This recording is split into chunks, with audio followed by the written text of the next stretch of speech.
¿Hay alguien? ¿Qué queréis? ¿Es usted el sheriff? Parezco un sheriff. No lo sé, no puedo verle. Apartaos de la puerta.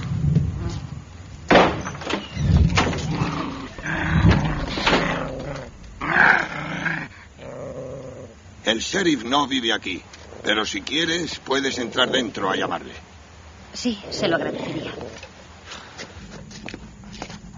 Límpiate los pies. Me gusta tener la casa limpia.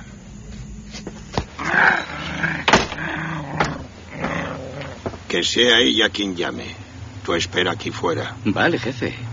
No quiero problemas. No dispare. Caray.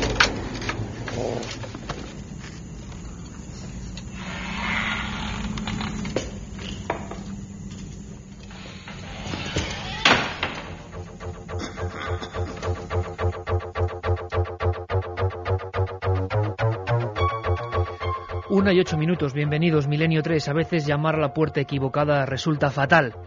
Ha pasado esto en muchas ocasiones a lo largo de la historia de la criminología. Y en esta ocasión, llamar a la puerta equivocada ha resuelto una trama digna de la ficción, pero tremendamente real. Esta misma semana nos sobrecogíamos con una serie de casualidades que habían dado pues con una investigación nueva, concretamente en el oeste de Alemania. La policía continúa buscando a estas mismas horas más cuerpos, más restos humanos, supuestamente de hijos de una misma madre, en la población de Brieskov, decíamos en Alemania. La mayoría de estos restos han aparecido insertos en macetas y por lo menos hay 9 cuerpos distintos. Algunos piensan que es una madre que, según fueron naciendo sus hijos, los fue aniquilando. Un caso, de momento, dicen los especialistas, único en la historia de los criminales psicópatas. Empezábamos recordando esa escena. El cine nos la ha mostrado muchas veces. La chica inocente, habitualmente guapa para los estudios de Hollywood, que llega a un paraje más o menos solitario, a veces con su novio, a veces sola, y que se le ocurre, pues eso, golpear con los nudillos allí donde vive un hombre, casi siempre un hombre, sí, el 90% dicen de los psico-killers célebres son hombres, el 65% de víctimas son mujeres y ocurre lo inevitable. Sin embargo, como ya sabéis los seguidores de Milenio 3, muchas veces los hechos reales superan completamente a la ficción. Yo hoy tengo que hacer una anotación, yo creo que además totalmente comprensible. El programa que vamos a hacer, las 2 horas de programa especial, son bastante duras, con documentación, sí, fidedigna, pero truculenta incluso, pero es parte de la historia. Esto es pura investigación forense esta noche.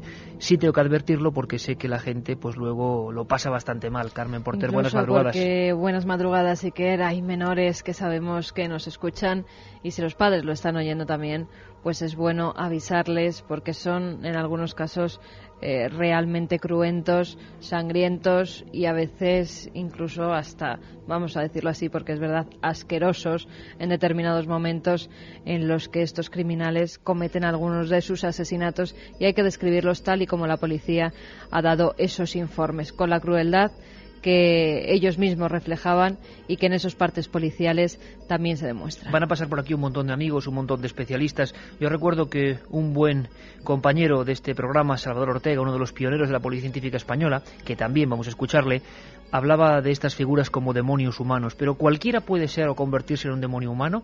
Esto reside en el cerebro, en la genética, esto reside en un comportamiento, en una infancia completamente perturbada. ¿Cómo se hace uno psicópata, asesino o psico-killer? ¿Estamos todos predestinados? ¿Cuáles han sido los peores casos?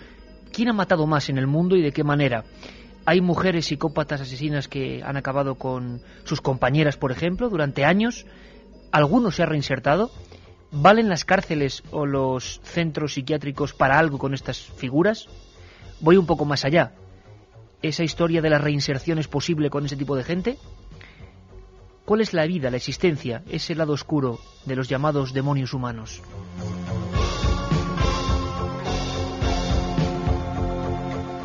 Estamos todos. Está Katia Rocha, nuestra productora, recién reingresada de sus vacaciones. Está Rebeca Collado, también nuestra compañera. Y está, por supuesto, Juanma Frasquet, como no podía faltar, en una noche como hoy bastante inquietante, con buen tiempo, menos mal, porque llega a ser de tormenta ya sería demasiado. Historias reales, criminología pura y dura. Historias que son dignas de cualquier novela gótica de hace un par de siglos. Hablábamos con un compañero forense, José Cabrera, que durante muchos años fue forense de centros penitenciarios, que ha visto de todo, y le preguntábamos por este caso de Alemania. Todavía se está investigando, por supuesto, tomemos todo esto con hilos, pero es muy rara esta figura de la mujer que mata a sus propios hijos. Ha ocurrido en otras ocasiones. Yo recuerdo ahora mismo el caso de la criminal de Santomera, Murcia, hace un par de años, que por una cuestión de celos va y mata a sus hijos en la cama, los asfixia con sus propias manos y luego dice que es un ladrón que ha entrado. Claro, un ladrón que entra en una casa y mata a los 2 niños pequeños es un poco raro. ¿Qué pasa en el cerebro de esta gente? ¿Qué ocurre? ¿Cuál es el misterio? Hace no muchos años, y yo tengo algunos de esos libros, se hablaba de los rostros y de los gestos, mejor dicho, de la gente. Es decir, de las facciones de la cara del ser humano, de los bultos craneales, de los tamaños de lo que era el cráneo, para saber si uno estaba más cerca o no del crimen. Eso da un poco miedo, porque luego vamos a andar mirándonos todos, a ver qué rasgos tenemos. La fisionomía. Preguntábamos a José Cabrera, este forense, ¿qué opina de este suceso que ha hecho que cambiemos por completo Milenio 3? De esta casa de los horrores de Alemania. Desde luego suena excepcional y lo es. Ahora bien, habría que analizar qué tipo de mujer es, qué tipo de problemas tienes, porque a lo mejor hay algo psiquiátrico detrás, o a lo mejor no, porque la gente piensa que cuando alguien mata a otro, detrás tiene que haber un diagnóstico psiquiátrico, y esto no es cierto. Es decir, en España hay 1000 homicidios al año, y de los 1000 homicidios no hay detrás 1000 personas que tienen un trastorno psiquiátrico. Lo que sí es cierto es que esto es excepcional. Es una mujer que ha roto lo que se llama el tabú de matar al hijo, que eso es una especie de tabú que lleva a la especie humana. Entonces seguro que algo hay detrás de personalidad que los forenses alemanes o los forenses tendrán que analizar y tendrán que poner encima de la mesa. Milenio 3 en la SER.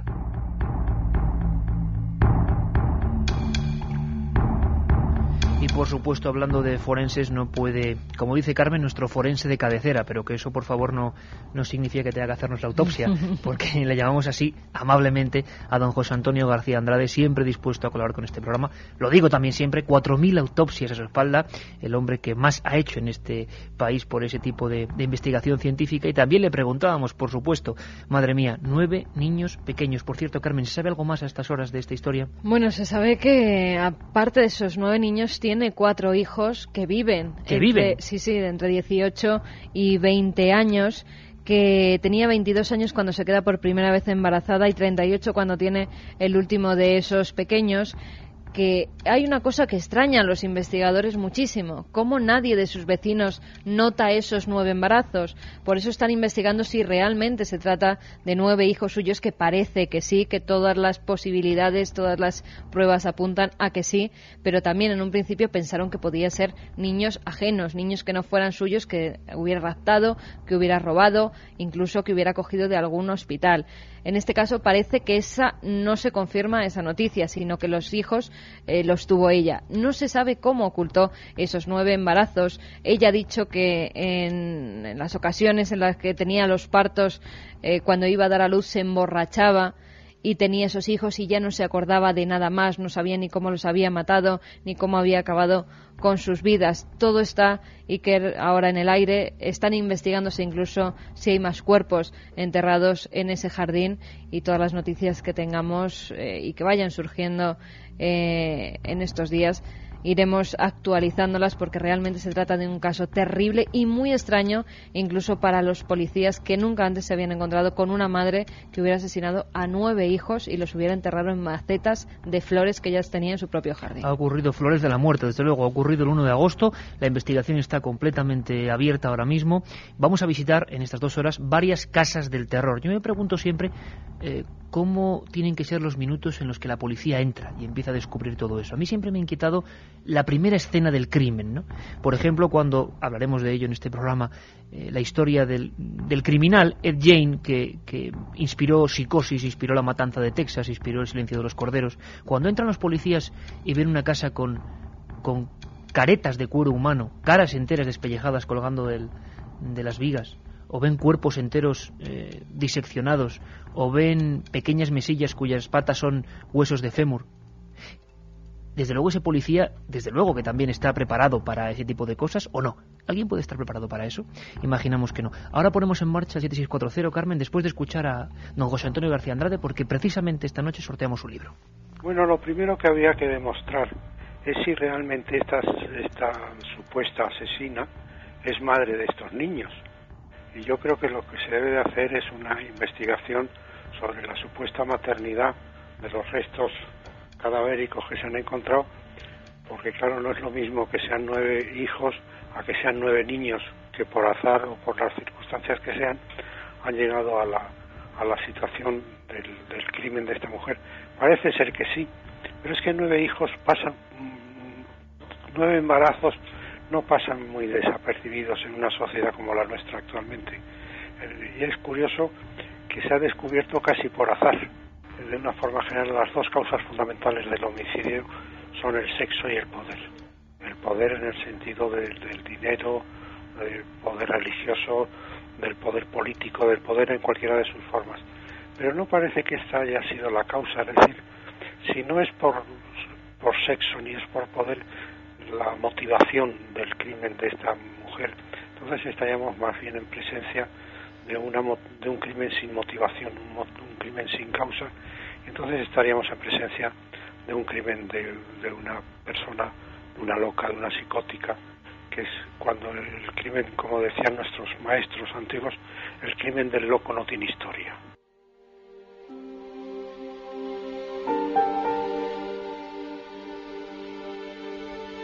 Y ahora sí, abrimos líneas en el 7640, palabra clave, Milenio, espacio, y como siempre, lo que queráis. Ya nos están apuntando, Iker, nuestros oyentes incondicionales, algunos de los psico-killers que quieren que tratemos. A ver, ¿cuáles salen? ¿Qué nombres esta salen? noche. Por ejemplo, Andrei Chikatkin nos dice, Chikatilo. o algo así. Efectivamente, un ruso que se comía los órganos genitales de las muchas mujeres a las que mató. También menuda figura. Nos hacen apuntes como Daniel desde Lugo, por lo que sí los datos que hay hasta el momento, por desgracia, no existe ningún tratamiento efectivo para la psicopatía. Bueno, pues mensajes como estos los podéis enviar al 7640, palabra clave, Milenio, espacio, y como siempre lo que queráis, porque vamos a sortear un libro realmente bueno, aunque crudo, de la estirpe de Caín, del forense don José Antonio García Andrade, editado por Temas de Hoy. 3 ejemplares. 3 ejemplares entre todos los que nos escriban ese número, 7640, palabra clave, Milenio. Abrimos la historia y los documentos y los legajos antiguos. Vamos a ir desde la más remota antigüedad. Hablábamos de mujeres psicópatas, criminales, como sería esta mujer de Alemania. Tenemos ejemplos. Sin duda la más, vamos a decir, flagrante, o la que más gente mató, la más siniestramente efectiva en su proceder, fue Erzsébet Báthory, la llamada condesa sangrienta húngara. Se calcula en 660 doncellas, a las que mató después de una curiosa conclusión. Cuentan, no sabemos ya si esto forma parte de una cierta leyenda o de una especie de aderezo de la propia historia, que al pegar a una de sus doncellas, con sus uñas ya muy largas, le salpicó la sangre en la cara. Y dio la circunstancia, fijaos qué fatalidad, de que varios hombres de la corte le llamaron guapa precisamente ese día, y era una persona absolutamente fanática de la belleza. Temía envejecer. Quería conseguir el cosmético mágico que le diera años y años de vida. Entonces llegó a una conclusión terrible, una ecuación de muerte. Sangre de doncella virgen más belleza. Acabó haciendo inmensas bañeras de sangre humana. Y lo que es más terrible, cuando hemos hablado con algunos especialistas que han seguido la historia de Erzsébet Báthory, es que acabó con la población femenina de entre 12 y 17 años de esa comarca de la vieja Hungría. Tendríamos otros casos como Enriqueta Martí, la vampira de Barcelona, que mató por lo menos probados a 7 individuos, 7 niños a los que destripaba, chupaba la sangre.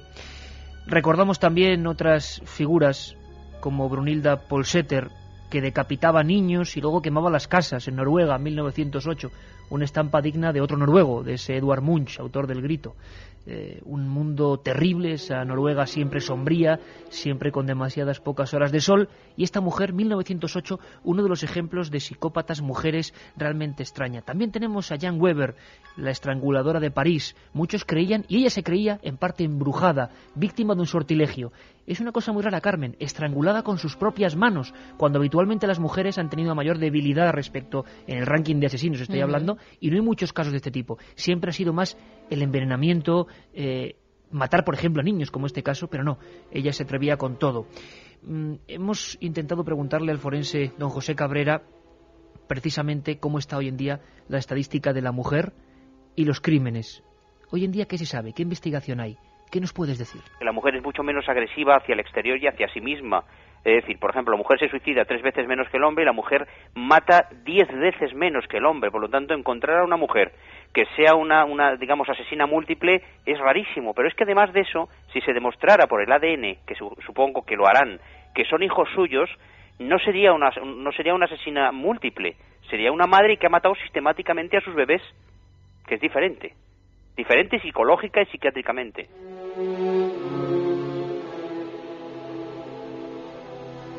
UNE 23, 29,3 grados, siempre en directo, ya sabéis, también los domingos a las 10 en este verano intenso de Milenio 3. Carmen, vamos a empezar el viaje, vamos a estar pendientes además con todo el equipo de noticias, porque lo más inquietante de estas cosas, como estáis viendo, es que no son solo casos de la antigüedad, sino que están pasando. No se habla mucho de ellos o se habla siempre en reductos como El País, donde ocurren las cosas. Eso sí, si hacemos una mirada global es terrible, porque nos damos cuenta de que asesinos psicópatas hay muchos y andan sueltos. ¿Podemos defendernos de alguna manera? ¿Hay algún rastro o alguna manera también de identificar conductas de alguien que pueda acabar en eso? ¿Tiene que ver, por ejemplo, mucho la infancia de alguien?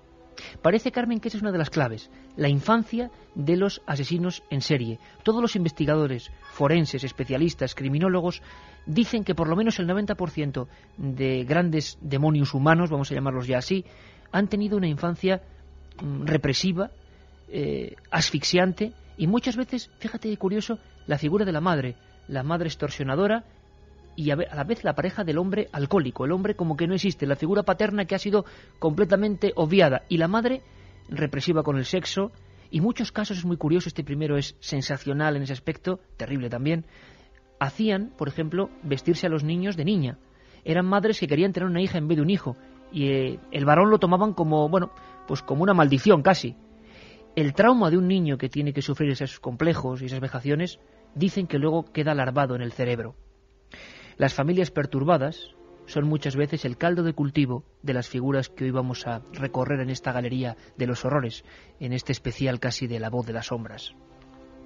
Vas a quedarte fuera con los perros hasta que aprendas a seguir las reglas. No irás a ninguna parte, preciosa. Por favor, déjeme. Conozco a las de tu clase. Lo único que hacíais era reíros y burlaros de mi muchacho cuando era pequeño. No merecemos cariño, mi muchacho y yo. ¡Ayúdame! ¡Por favor, haz que me dejen! Oye, mamá, creo que le gusto. ¿Qué coño os pasa a todos vosotros? No nos pasa nada. Milenio 3. En la SER. El demonio, un personaje fruto de las creencias religiosas. ¿Una figura producto del miedo y la superstición de una época oscura ya pasada? La respuesta es no. En La Iglesia y sus demonios, la periodista Carmen Porter demuestra que esta figura y su halo de maldad están más vivos que nunca. Editorial Edad presenta La Iglesia y sus demonios de Carmen Porter, una obra que les sobrecogerá.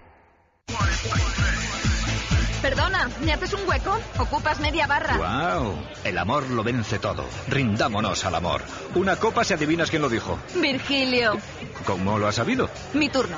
Observa y después actúa. Duerme la mañana y despierta en la noche. ¿Qué es? ¿Haiku oriental? No. Búho 43. Búho 43. Nadie sabe más de la noche.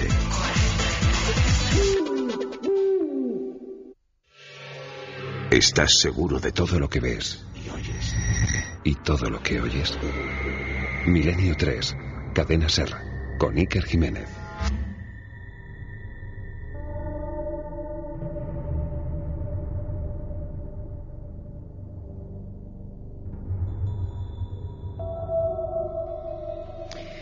Ya está aquí con nosotros y siempre es un placer que forme parte de este equipo don Santiago Camacho, autor, entre otros muchos libros, de Top Secret, de la conspiración de los Illuminati, de 20 grandes conspiraciones de la historia, y lo que queda, ¿verdad, Santi?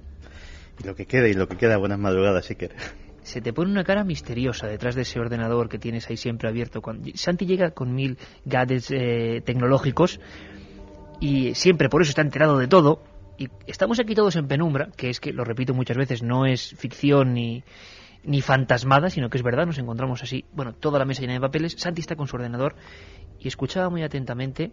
Vaya historia esta de Alemania, lo primero, tiene mala pinta, tiene pinta de ser una de las que en el futuro otros programas integrarán en esta lista del terror clásico, ¿no? Sí, además quedará por determinar a qué de las dos grandes categorías de asesinos en serie pertenece esta mujer, si realmente se le pueden achacar estos crímenes. Si es una personalidad psicótica, es una personalidad que ha perdido contacto con la realidad, dicho llanamente, está loca, o es un psicópata, que son los más inquietantes, porque los psicópatas no están locos. Los psicópatas disciernen muy bien lo que es el bien y el mal, saben perfectamente lo que están haciendo, pero son incapaces de sentir remordimiento por la persona a la que están haciendo víctima de sus deseos. Porque psicópatas asesinos es solamente una parte, pero según muchos expertos en psiquiatría, existe un 5% de personas que podrían ser calificables de psicópatas en la población. Lo que pasa es que muchos de ellos pues canalizan esa pulsión hacia otras cosas, hacia los negocios, hacia su vida sentimental. En realidad son personas que todos podemos recordar a alguien que se ha cruzado así en nuestra vida, que no reparan en medios para obtener lo que desean y que les importa muy poco las víctimas que vayan dejando por el camino. Lo que pasa es que a un pequeño, afortunadamente, porcentaje de las personas que tienen esa tara, vamos a llamarlo así, lo que realmente quieren no es poder, no es dinero, no es sexo, sino quieren realmente matar. Eso es lo que les gusta. Dice Santiago que hay una barrera también, el que mata más de 3 veces y sobre todo le dan importancia en lugares y ocasiones distintos, ya podía ser un psico-killer, ¿no? Aunque muchos forenses dicen que psico-killer no debe decirse, pero bueno, asesino en serie psicótico, realmente 3 en diferentes ocasiones, digámoslo ya, forma parte ya de un archivo inquietante, ¿no? Antes de 3 pueden ser 1000 factores y no se considera, pero también dicen que muchas veces muchos asesinos, después del primer crimen, han sido atrapados y han ido a la cárcel, y por lo tanto se ha cortado una vena que podía continuar en psicopatía, ¿no? Sí, efectivamente. Además hay fenómenos muy curiosos. Generalmente todos los asesinos en serie van primero confiándose y haciéndose más eficaces en su oficio y van aumentando de manera casi exponencial la frecuencia con la cual delinquen. Pero, por ejemplo, otra cosa que se ve muy bien para distinguir a estos psicóticos de los psicópatas, el psicótico es víctima realmente de una enfermedad y muchas veces va dejando pistas para que lo atrapen, está deseando que alguien le pare porque realmente está siendo poseído por algo que él mismo no puede controlar. Qué interesante, Santiago, y ahí tendríamos muchos de estos ejemplos en los cuales el asesino deja una especie de marca, deja una prueba con una huella suya. Uh-huh. Parece que en el fondo, en esa mente partida por completo, está pidiendo también auxilio, ¿no? Exactamente. Mientras que el psicópata no, el psicópata todo lo contrario. Si deja algún tipo de marca o de pista es para chulearse, es para... Y para retar a la policía. Efectivamente, es para aumentar su ego, para aumentar su satisfacción realmente. Es para hacer ese acto atroz más satisfactorio y que le llene más a su ego desmedido. Fijaos, es curiosa la frase que nos dice José Cabrera, el forense y criminólogo, porque creo que es acertadísima. Nos los encontramos, estos datos, en todas las biografías de los grandes psico-killers que han pasado a formar parte del libro de los horrores.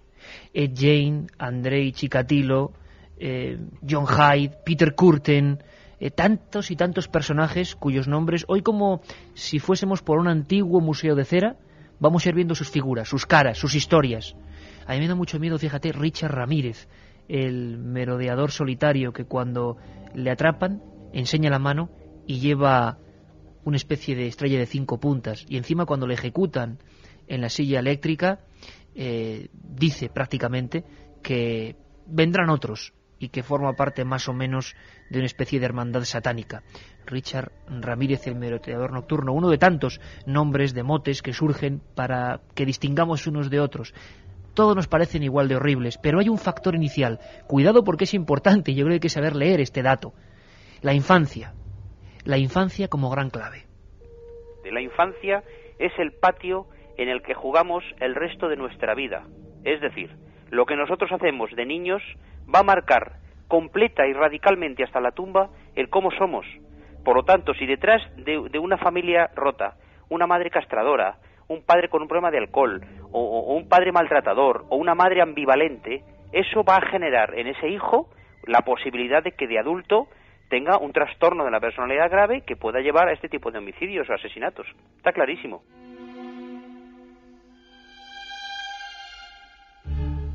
La 1:32, creo que ya es momento de contar la historia de Ed Gein, o Ed Gein.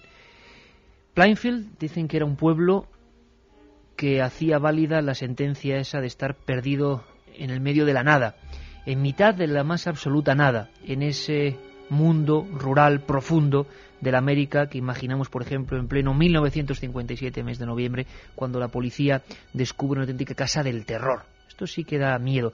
Vamos a ver si podemos conocer un poco, antes de que Santi nos cuente, bueno, historias relativas a este personaje que, repito, dio origen a El silencio de los corderos, con una especie de asesino llamado Buffalo Bill que emulaba a este real, a Psicosis, ni más ni menos, o a la célebre matanza de Texas, con la que hemos empezado este programa. Cara de cuero. Ed Gein. Ed Gein nació en Plainfield, un pueblo de Wisconsin, en 1906. Su padre era alcohólico y murió pronto, dejando a Ed y a su hermano al cargo de la granja familiar, bajo la severa custodia también de su madre, que les prohibía cualquier contacto con mujeres y los sometía a una dura disciplina. Con 39 años y tras la muerte de su madre y de su hermano, Ed se quedó solo en la vida y esa soledad comenzó a hacer estragos en su mente. Empezó a leer obsesivamente tratados médicos y estudios sobre anatomía, mantenía constantes relaciones con mujeres y además tenía un extraño vicio: robar cadáveres de los cementerios al amparo de la noche. Ed no se solía relacionar mucho con sus vecinos, pero conoció al propietario de una ferretería de Plainfield llamado Frank Warden. Durante unos días mantuvieron cierta amistad, hasta que Bernice Warden, la madre de Frank, desapareció y su hijo acusó de inmediato a Ed Gein. La policía fue hasta la granja de Gein y allí halló el cadáver de Bernice colgado de una soga en el cobertizo. Posteriores investigaciones descubrieron restos de 15 mujeres más, pero a los investigadores aún les quedaba por hallar algo más macabro si cabe: un vestido hecho con la piel de su madre, que Ed se ponía por la noche para bailar bajo la luna. Gein fue ingresado en un hospital psiquiátrico de Wisconsin, donde Iker murió en 1984. Cara de cuero, ese personaje que muchos ya estáis viendo con la sierra mecánica, eso son ya cosas del cine, está inspirado en esta figura terrible, que luego veremos además incluso cómo permanece, por ejemplo, en Internet. Nos pasaba también con Charles Manson. Parece mentira, pero estos personajes se han convertido en una especie de iconos de la contracultura, de la marginalidad, y son, no voy a decir adorados, pero sí recordados no como monstruos, sino casi como héroes, como rompedores. Es algo sumamente inquietante también.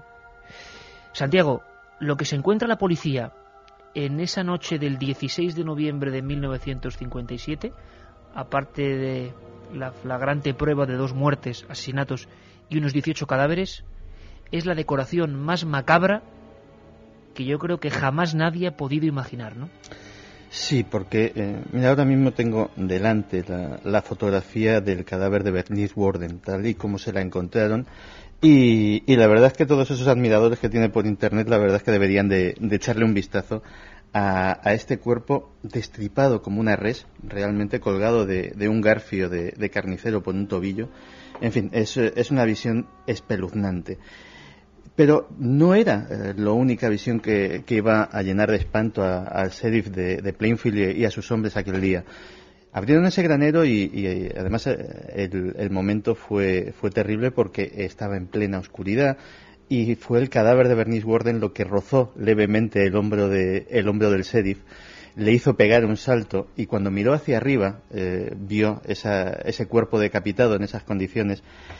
Y no era lo más terrible que iban a ver esa noche, porque cuando pasaron a la cabaña, a la casa donde vivía Ed Gein, aparte de encontrarse pues con con un panorama que ya de por sí denotaba una personalidad sumamente trastornada, suciedad, desorden, revistas pornográficas. El cuarto de la mujer, si no me equivoco, de su madre, intacto, cerrado. Esa es la clave. No solo cerrado, sino tapiado. Estaba sellado con tablas y desde el día de la muerte estaba conservado como un mausoleo, como un monumento absoluto a su madre, que era posiblemente la personalidad que más influyó en él. El resto de la casa, incluso había abundantes excrementos humanos, es decir, estamos hablando de una persona que si tenía una necesidad ya no reparaba en las mínimas normas de la convivencia humana, no ni siquiera del respeto hacia sí mismo. Pero eso no era lo peor. Lo peor era que empezaron a encontrarse peculiares, por decirlo de alguna manera, piezas de decoración. Empezaron a encontrarse, por ejemplo, en la cocina cráneos humanos vaciados, cortados por la mitad para ser utilizados como cuencos, como platos. Empezaron a encontrarse que las pantallas de las lámparas estaban hechas con piel humana, tanto así como el tapizado de las sillas, como diferentes elementos, incluso prendas de vestir. Posiblemente las dos piezas más macabras es ese vestido de piel humana que citaba Carmen hace un momento, y luego un cinturón hecho con pezones humanos. Una cosa realmente inimaginable ni por el autor de terror más sanguinario.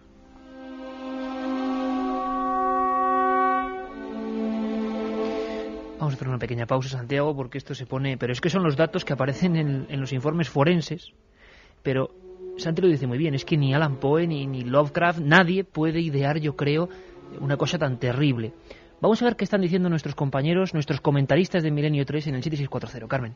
Pues Bien de Alicante, por ejemplo, nos dice: uno de los peores fue el asesino de Rostov, que mató y violó a un montón de niños en Rusia durante la Guerra Fría. Chikatilo, otra vez. Además es muy curioso, Carmen, ver que no solo es un problema de Estados Unidos, es un problema de cualquier bloque, de cualquier política, en el Islam, por supuesto, también, luego vamos a hablar del vampiro del desierto, es decir...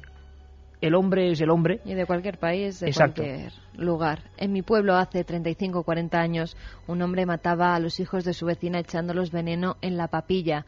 Mató a 3 bebés, nos dice Víctor desde Ávila. Me gustaría que hablaseis de Ted Bundy, y uno de los psico-killers más famosos. Enhorabuena por el programa, nos decía otro amigo. Pues vamos a hacerlo. Ted Bundy, el despedazador, o el descuartizador, o el asesino, o el monstruo de Seattle, otro de esos fijos en la galería del terror.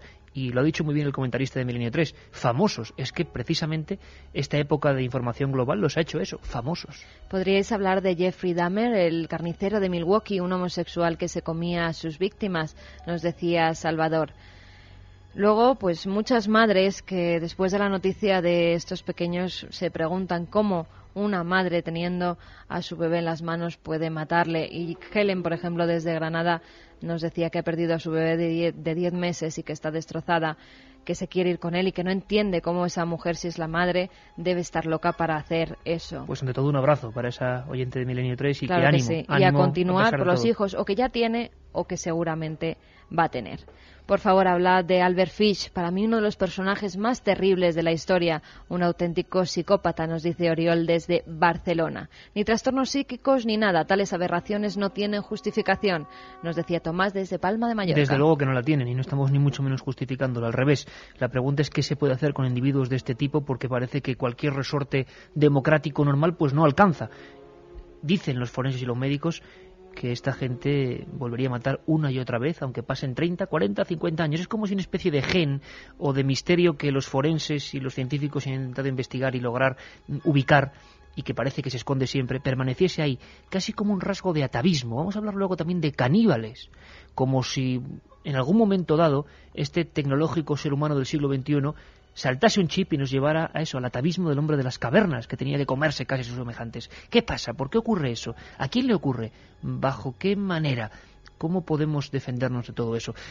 Sin duda, Jane, creó, no voy a decir escuela, pero luego también encima hubo emuladores. ¿Qué pasó con él? ¿Fue ingresado directamente en hospitales psiquiátricos diversos?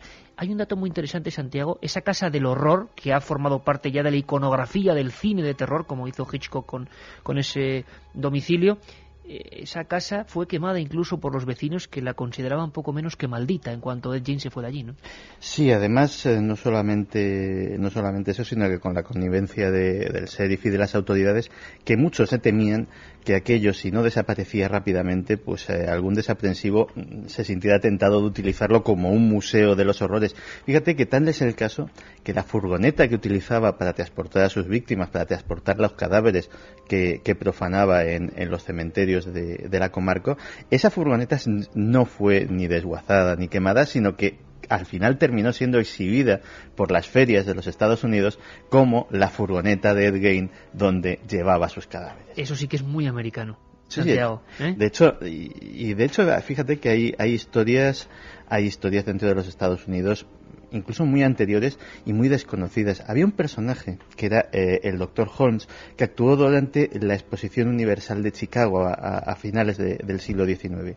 Este individuo creó un auténtico hotel de los horrores, equipado de tal manera que podía directamente introducir gas letal en las habitaciones de determinadas personas. Tenía una cámara de tortura, tenía un horno crematorio dentro del hotel y utilizó todas estas cosas primero para darse placer. Había un entramado de galerías subterráneas y de pasadizos secretos en el hotel, primero para satisfacer sus bajos instintos, pero luego además siempre escogía entre sus víctimas a personas que habían venido, sobre todo mujeres, que habían venido solas y que eran adineradas, y falsificaba telegramas para mandar dinero porque estaban disfrutando muchísimo en el hotel del Dr. Holmes y pues iban a quedarse una temporadita más.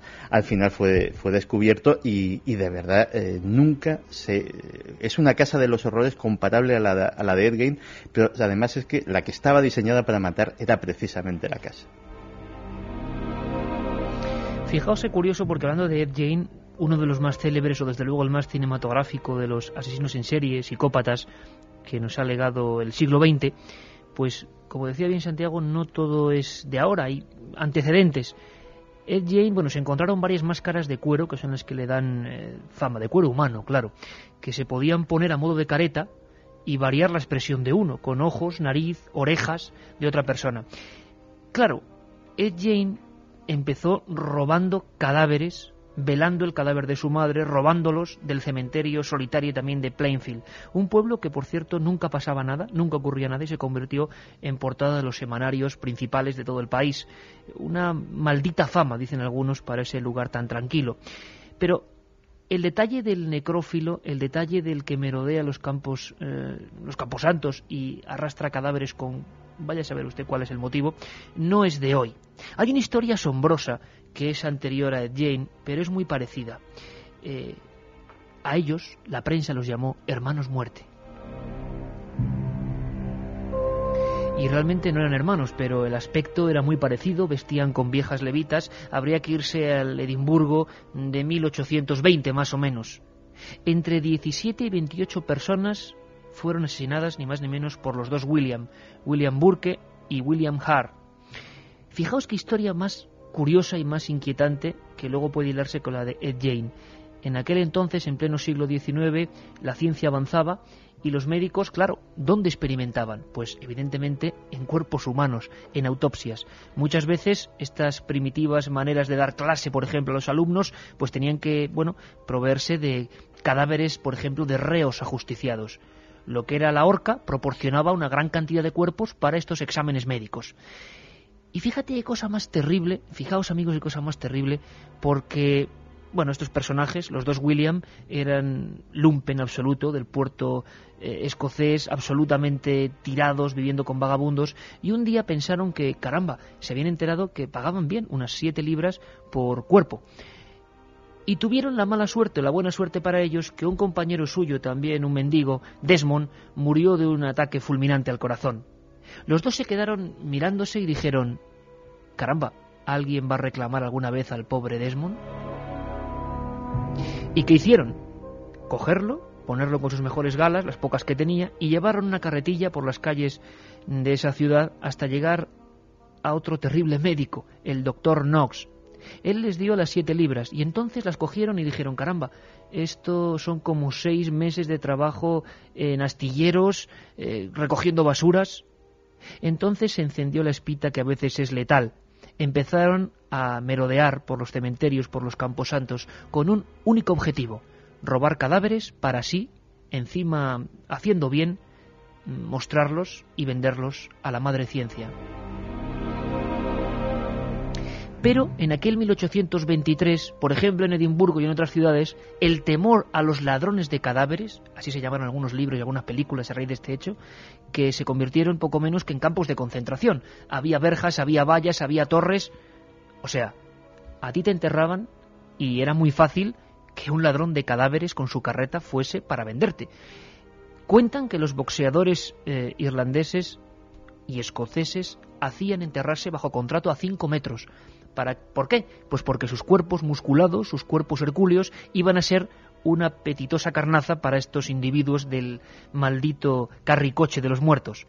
Bueno, como se le puso la cosa tan difícil a los hermanos, entre comillas, William, lo que hicieron fue empezar a matar gente. 28 personas.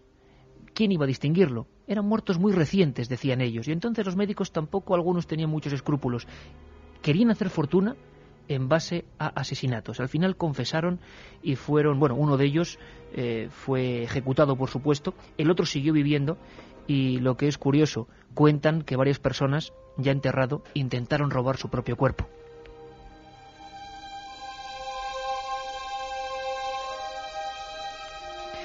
Algo parecido, ese estigma atávico, Santi, se puede ver en este Ed Gein, que no es que sea un asesino múltiple, porque parece que hay 2 crímenes, pero sí lo que hace es llenar su casa de eso, de cadáveres de otras personas ya enterradas, ¿no? Sí, de hecho, él empieza así. Y hay quien dice que realmente cuando empieza su carrera de asesino es cuando empieza a aficionarse a la caza. Le llevan a una montería. Él vivía en una zona rural de los Estados Unidos y hay mucha caza mayor y especialmente ciervos.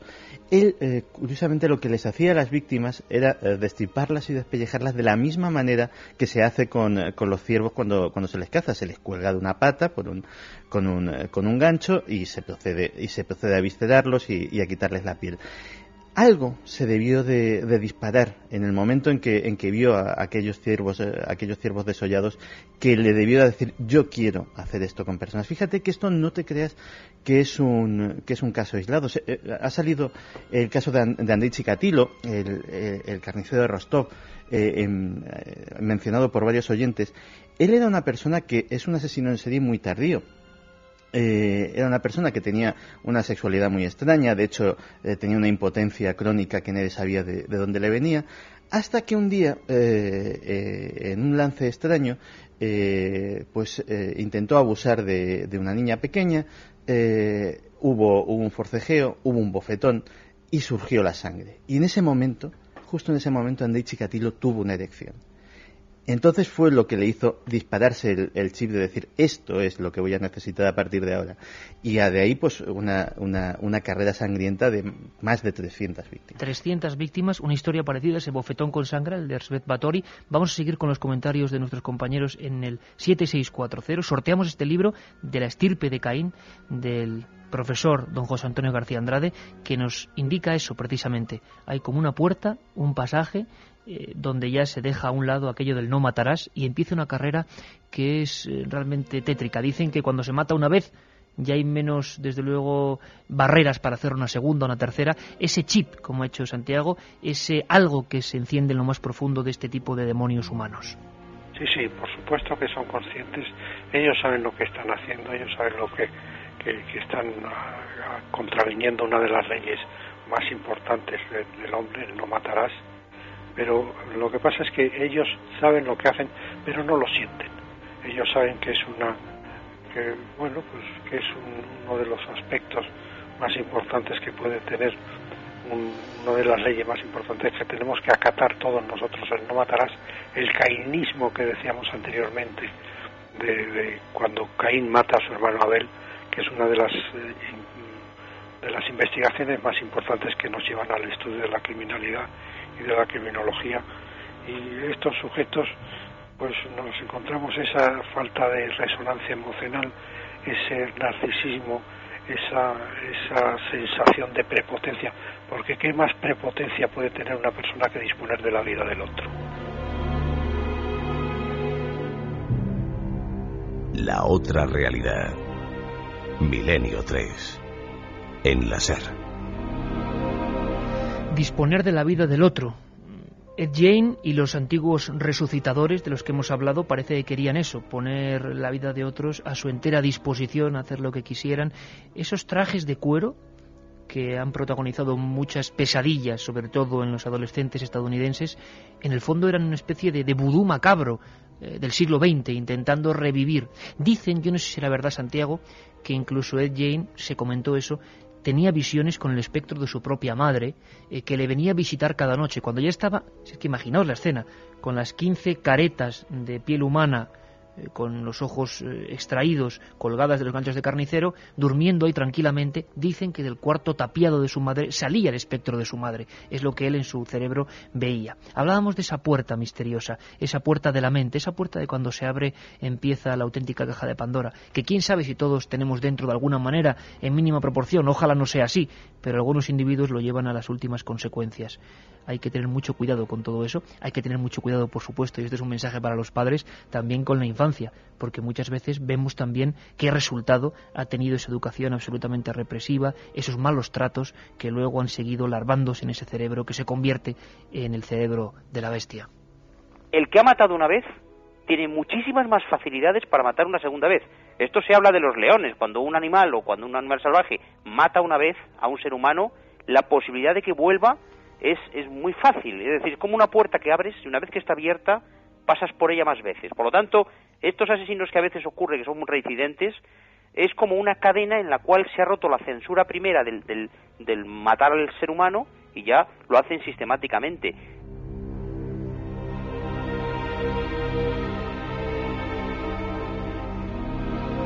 Vamos con más mensajes que nos llegan al 7640, como el de Yolanda, que nos dice: un psicópata no tiene sentimientos, es perfectamente consciente de lo que hace, pero no le importa. Saludos desde Barcelona. En Sevilla, año 43, Trinidad Panadero, 16 años, niñera, se dedicaba a envenenar a bebés. Cierto. Una asesina precoz, ¿nos parece? Nos dice Maika. Hay una larga tradición de mujeres envenenadoras en España. El envenenamiento siempre ha sido un modus operandi muy típico de las psicópatas asesinas. Tenemos el caso de la mujer de Pilar Prades, la mujer envenenadora de Valencia, que encarnó para siempre en la televisión, ya en La huella del crimen, Terele Pávez, y que fue ajusticiada a garrote vil. Y otras 3 o 4 en el siglo XX han sido sentadas en ese caballete de la muerte, con esa argolla, en España, por asesinatos con veneno. Sí, hay además un caso que yo creo que puede romper la barrera que ya puso en su día Andrei Chikatilo, como con el caso Récord, que no se sabe ni siquiera cuántas víctimas tuvo. ¿Qué me dices? Se llama Catherine Schnober. Y es una señora, por llamarla de alguna persona, tiene más de 100 víctimas confirmadas. ¿Confirmadas? Confirmadas.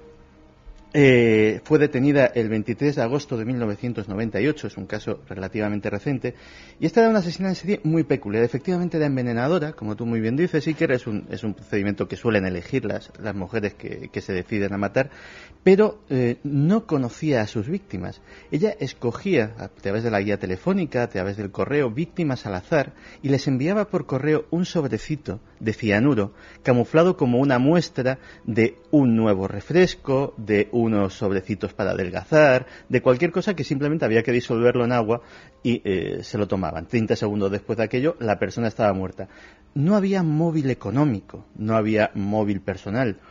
Insisto que posiblemente en aquella época en todos los Estados Unidos posiblemente cientos de personas fueron diagnosticadas en sus certificados de defunción como muerte súbita. Nadie se molestó en hacer una autopsia, porque tampoco ¿quién iba a matar a esta persona? Y Catherine Schnober pues puede ser actualmente, hasta que se le confirme un número total de víctimas, que todavía la investigación está abierta, pues puede ser la que rompa el récord tristemente célebre de Andrei Chikatilo. Vamos con un miembro de las fuerzas de seguridad, en este caso Policía Nacional, que nos dice: puedo asegurar que no estamos preparados para crímenes de la magnitud de la que habláis. Gracias por acompañarnos. Buenas noches. Un abrazo para todos los amigos que velan por nuestra seguridad, en una noche como hoy especialmente, además. Buenas noches. ¿Podríais hablar del asesino de ancianas? Coleccionaba cosas de sus víctimas y no se sabe el número exacto. Daría para un programa entero, nos dice Marta. Hola Iker, ¿podrías explicar la verdadera historia de Aníbal Lecter? Es un personaje que me apasiona y me aterra a la vez, nos dice Javi desde Badalona. Contándolo o sondeando con figuras como la de Jane. Sobrecogedores, seres racionales, simplemente somos animales y los peores. Tenemos capacidad de buscar y hacer el mal, nos dice David desde Zaragoza. ¿Cómo es posible que una madre pueda hacer eso? Además, más de 9 veces. No tiene perdón ni siquiera estando enferma. Gracias por los programas que hacéis, nos dice Carol desde Madrid. A ver cuando habláis del asesino de Rostov. Sí, bueno, lo de Chikatilo se convierte en una especie de petición. Primero, ante todo, agradecer a los oyentes 7640, sorteamos ese libro del estirpe de Caín, del forense don José Antonio García Andrade, de temas de hoy, pero es que saben mucho, eso siempre lo tenemos claro, pero ese asesino de todavía casi el bloque soviético en aquella época... Es uno de los que más preguntan, sí, que más se ha quedado en la mente de las personas. Una bestia sanguinaria. En la segunda hora vamos a conocer, por ejemplo, esa figura, la de Ted Bundy, ese depredador de Seattle, pero también vamos a intentar, aparte de sondear el ciberespacio, sondear las noticias. Vamos a ver si los amigos oyentes pueden ayudarnos, porque ha habido varios casos en España que siguen sin resolver y que muchas veces sabemos que pueden dar origen aquí. Muchos miembros de la Policía Científica, de la Policía Nacional nos lo han comentado, en antena por supuesto, que hay casos que no se sabe cómo van a continuar, cómo van a seguir, y están ahí. Fijaos la noticia, en junio del 2004... en la playa de la Barceloneta se encuentra una mujer despellejada como haría Jane con sus víctimas, diseccionada, como dijeron las noticias, como por obra del bisturí de un médico, y metida en una maleta. Y sin cabeza. Recientemente ha vuelto a haber otro hallazgo parecido, en la misma playa y en el mismo rincón. Y son noticias que, bueno, que pasan, que se van, que no hay un hilo, una hilazón. Pero la policía sabe que posiblemente hay varios psico-killers actuando en España, y eso es verdad, porque siempre los hay. Vamos a sondear las noticias de actualidad de nuestro país y vamos a conocer no solo los peores o los más terribles psico-killers que han dejado huella en el mundo, sino en nuestro país. El ranking macabro que nunca deberíamos hacer, pero que existe.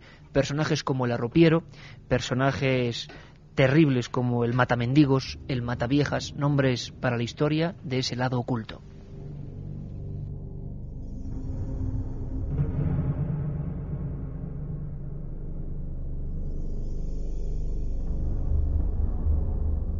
La otra realidad. Milenio 3. En la SER. Tenemos todas las respuestas delante de nosotros. Ahora, solo tenemos que entenderlas. Milenio 3. En la SER.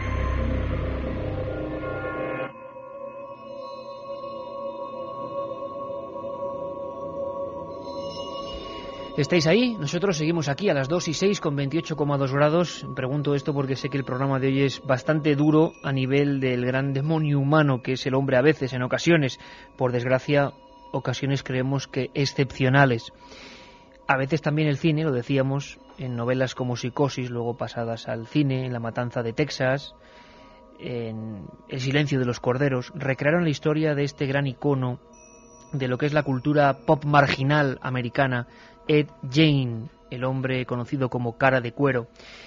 El cine, qué curioso, en diferentes versiones, en diferentes recreaciones y remakes, como dicen ahora, pues le agregó otros elementos, no aquellos elementos del cazador, ¿no?, el garfio, el cuchillo, podador de carne, sino lo hicieron más moderno, con otro tipo de armas.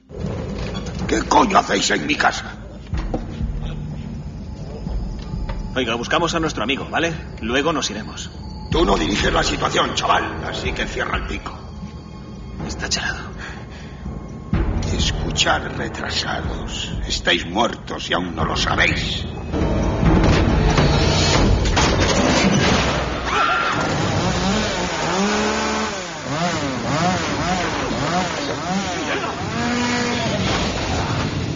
¡Shelly, vamos! ¡No!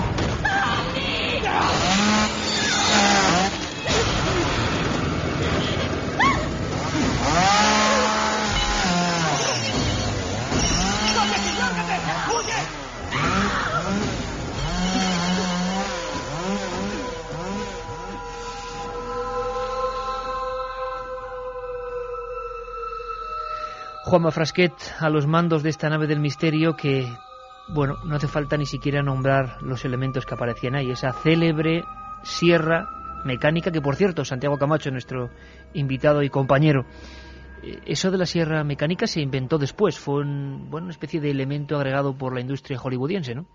Sí, en el caso de Ed Gein en concreto, sí.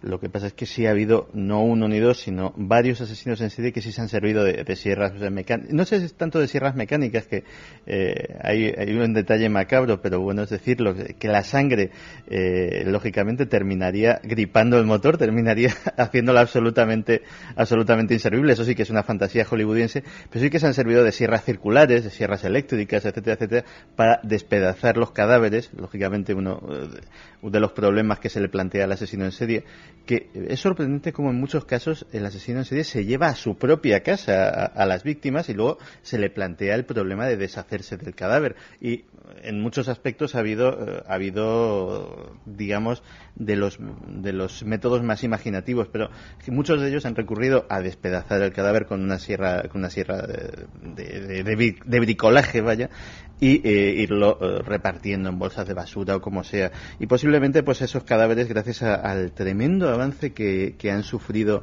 las ciencias forenses en los últimos años, pues han terminado en muchos casos llevando a la misma casa del asesino. Otros han sido mucho más originales. Me estoy acordando del caso de Issei Sagawa, el japonés que guardó a su novia asesinada en el refrigerador y se la fue comiendo poco a poco, ¿no?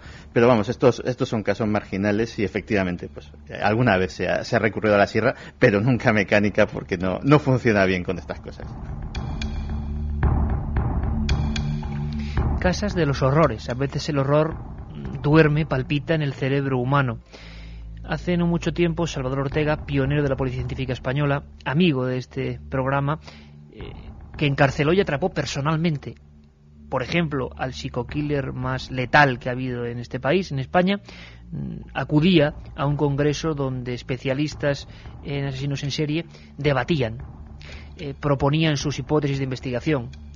Eran los más famosos de todo el mundo y se concentraron en Valencia. Y Salvador Ortega, fíjate con qué conclusión venía, una conclusión un tanto desesperanzadora. ¿Dónde estaba el verdadero enigma? Del funcionamiento del cerebro no se conoce nada en absoluto. Las últimas investigaciones mucho más directas que se han hecho estaban pues que hay anomalías que se han encontrado en asesinos en cuanto al lóbulo frontal. Parece ser que ahí existe unos cortocircuitos, para que lo pueda entender la gente, dentro de la ramificación de señalización del cerebro, y que estos cortocircuitos pueden naturalmente inducir a que se llegue a descubrir una mayor violencia. Otro compañero y excelente periodista de la revista Interview, Manuel Marlasca, que ha hecho diversos libros sobre el asunto de los asesinos en serie, incidía no solo en el cerebro, sino en cómo se cura esto. Es la gran pregunta, imagino, que están haciendo, Carmen, en el 7640 nuestros compañeros y comentaristas de Milenio 3. ¿Cómo demonios se cura esto? Sabemos que hay un mal, pero un mal que además parece que es irreparable de alguna manera. Escuchamos a Manuel Marlasca. Muy poco se sabe sobre por qué hay personas así. Estas personas siempre han sido lo que hemos conocido todos como personas malas, básicamente malas, que tenían la maldad, que desde chicos torturan animales, que desde chicos abusan de sus compañeros, ¿no? Entonces hay estudios en Estados Unidos, por ejemplo, el profesor Pincus está haciendo un estudio de eso, que es estudiar sus cerebros con unas técnicas muy modernas que se llaman las técnicas de neuroimágenes, que es tratar de ver en el cerebro si tienen en alguno de los lóbulos del cerebro hay algún tipo de malformación o de defecto que pues anule esta capacidad de empatizar con el resto de la humanidad, ¿no? Pero desde luego sigue siendo un gran enigma y sigue siendo la gran deuda pendiente que tiene la psiquiatría moderna, ¿no? El qué hacer, sobre todo con los psicópatas, porque un psicópata puede estar en prisión 20, 30, 40 años y no va a dejar de ser un psicópata. Milenio 3. En la SER. Sube, baja, anda, corre, para, ordena, estudia. En el día mandan todos. En la noche mandas tú. La noche es para la libertad, la amistad y la fiesta. La noche es para los búhos. Entra en su magia con Licor 43. Búho 43. Nadie sabe más de la noche.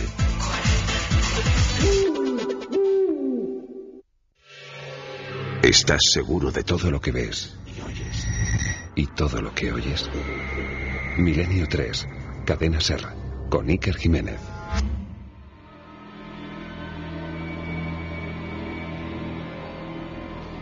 Dos y 13. Vamos a hacer un pequeño repaso informativo. Hoy el equipo ha estado trabajando a tope. Katia Rocha, Rebeca Collado y Carmen Porter han, echado humo buscando información. Y es curioso porque uno se da cuenta de que, claro que hay casos clásicos y figuras ya emblemáticas, pero es que la actualidad constantemente nos deja casos sin resolver que huelen mucho a asesino psicópata. Y esto inquieta de verdad. El 5 de junio del 2004, como yo decía, un indigente se encontraba, mientras rebuscaba en unos contenedores de basura. ¿Cuántas veces empiezan estos casos así, con esos hallazgos? O ese llamar a una puerta equivocada. Una bolsa de deportes, dentro de la cual se encontraba un cuerpo descuartizado. Hay más informaciones sobre lo que se llamó el diseccionador de la Barceloneta. El hallazgo se realizó en la playa de San Sebastián, en el barrio de la capital catalana, la Barceloneta. Se trataba del cuerpo mutilado de una mujer blanca de entre 50 y 65 años. El cadáver tenía las extremidades separadas del tronco y había sido introducido en varias bolsas de plástico que a su vez se guardaron en una de deportes. Pero los policías que siguieron el caso nunca pudieron encontrar la cabeza de la víctima ni otras partes del cuerpo. La muerte de la mujer al parecer se debió producir pocas horas antes, ya que el cuerpo no tenía aún signos de descomposición cuando fue hallado. Al cabo de los días, gracias a los análisis dactilares, se pudo averiguar que el cadáver era el de María del Carmen Barranco Villafañe, de 64 años y de nacionalidad argentina. Poco tiempo después, 3 pakistaníes eran detenidos como presuntos autores del asesinato y más tarde eran puestos en libertad a la espera de juicio. Pero no iba a acabar todo ahí, que el pasado 22 de julio, hace apenas unos días, unos bañistas que paseaban a su perro hallaban en la misma playa una cabeza humana semienterrada en la arena dentro de una bolsa de basura negra. Inmediatamente llamaron a la policía, que se personó en el lugar y con perros adiestrados localizaron a pocos metros, enterrados a unos 70 centímetros de profundidad, más bolsas con vísceras, partes del tórax y de 2 extremidades inferiores, piernas, de la rodilla hasta los pies, precisamente algunas de las partes que faltaban al cadáver de la argentina asesinada el año pasado. Por el momento no se ha podido averiguar si los restos pertenecen a la misma persona o no. Se están haciendo los análisis pertinentes, pero en el caso de serlo, pues se reabriría ese caso, ese asesinato, y volveríamos otra vez dentro con esos de lo que cabe, 3 presuntos. Dentro de lo que cabe, ojalá culpables. sea el mismo cuerpo, porque es mucho más grave que sean 2 cuerpos distintos. Porque si no estaríamos hablando de 2 personas asesinadas y descuartizadas. En el mismo lugar. Rebeca, en el mundo también hay diversas noticias que podemos ir repasando entre las dos si queréis tranquilamente, porque un sondeo breve de cómo está el planeta en estos asuntos, y es que las noticias bullen constantemente, ¿no? Sí, así es. Iker, en España hay casos como el del asesino de ancianas en Santander a finales de la década de los 80. Se trataba de un albañil, José Antonio Rodríguez Vega, que fue culpado de al menos matar a 16 ancianas. Uno de los de ranking sin duda más importante, ¿no? En España tenemos ese como gran figura, no el que más, pero uno de los que más. Sí, que además incluso antes teníamos a José Antonio García Andrade, que fue el que le trató como psiquiatra forense, y desde el cual llegó a amenazar incluso públicamente a este forense, a don José Antonio García Andrade, diciéndole que él no era así, tenía una forma, no estaba de acuerdo con el análisis psiquiátrico que había hecho de él. Él quería permanecer como un héroe, como alguien que había acabado con la vida de esas personas, y se le tenía que considerar, según él, un héroe. Hay una cosa que a propósito de este caso sí que me gustaría apuntar, y es que los asesinos en serie y los psicópatas no lo tienen precisamente fácil en prisión. El asesino de ancianas fue ajusticiado, asesinado por sus compañeros de la cárcel, pero no es ni muchísimo menos el único caso de psicópatas, de asesinos en serie que han sido asesinados, que han aparecido ahorcados misteriosamente en sus celdas. De hecho, por ejemplo, hasta el famoso Doctor Muerte, el médico aquel que asesinó a más de 200 ancianos administrándoles una inyección letal de heroína, una sobredosis, simplemente se dijo que en principio que tenía buenas intenciones, pero eran personas, muchos de ellos perfectamente sanas, era un completo psicópata. También pereció en la cárcel en extrañas circunstancias. El conocido como hijo de Sam, que también tuvo a la ciudad de Nueva York en jaque durante un tiempo, fue casi degollado. Lucía a partir de entonces una cicatriz de 54 puntos de sutura en el cuello, también por sus compañeros de prisión. Digamos que es como el caso de los violadores o de las personas que abusan sexualmente de niños, ¿no? Son personas que lo tienen muy, muy, muy difícil una vez están en prisión. La cárcel impone también su propia ley con estos individuos, ¿no? Más cercano, cronológicamente hablando, en España también, el asesino de La Baraja, que fue un total de 6 asesinatos y 3 tentativas que tuvieron una sorprendente resolución el 3 de julio, cuando el joven de 26 años, Alfredo Galán, se entregó en comisaría de Puerto Llano afirmando ser el asesino del Qué curioso. Casi nos olvidaba ya este personaje, ¿verdad? Y iba dejando ese elemento. Ahora, la solución, como decía antes Santiago Camacho, nuestro compañero, sería saber si dejaba esos elementos para retar a la policía o porque realmente pedía de alguna manera auxilio ante su mal, ¿no? Fíjate que luego hay casos que realmente nos sorprenden cómo pueden estar entre nosotros personas que en sus países de origen han cometido asesinatos que son considerados como asesinos en serie.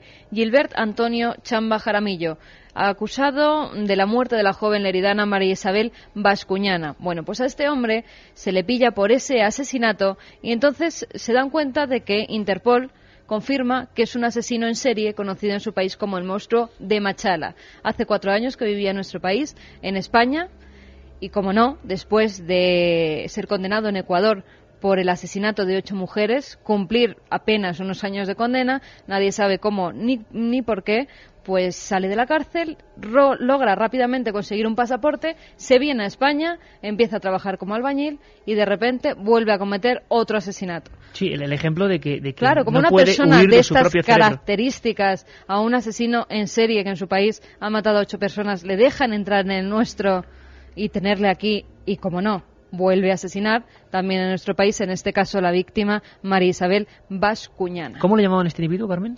El monstruo de Machala. Superado, por ejemplo, en este ranking que estamos haciendo terrible, por Daniel Camargo, también ecuatoriano. Mató a 150 personas, le conocían como la bestia de los Andes, y fijaos el caso más curioso. Estaba enamorado perdidamente de su esposa, y un buen día pilla a esta con otro hombre en la cama.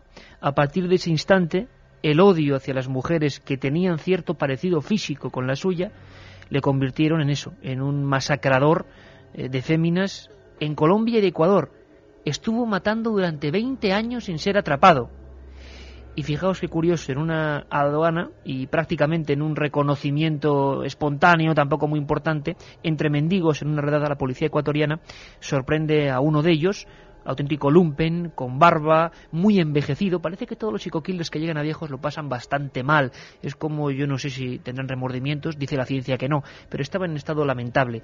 Y este mendigo llamó la atención porque tenía una maleta demasiado lujosa. Un hombre hecho un harapo con una maleta, no sé de qué marca, demasiado lujosa. La abren y estaba todo lleno de prendas con sangre. Ahí empieza a cantar, hablando en argot policial, Daniel Camargo, un alumno aventajado de este otro ecuatoriano tan simpático que teníamos aquí trabajando y que ha matado a una chica en Lérida. Haciendo de las suyas.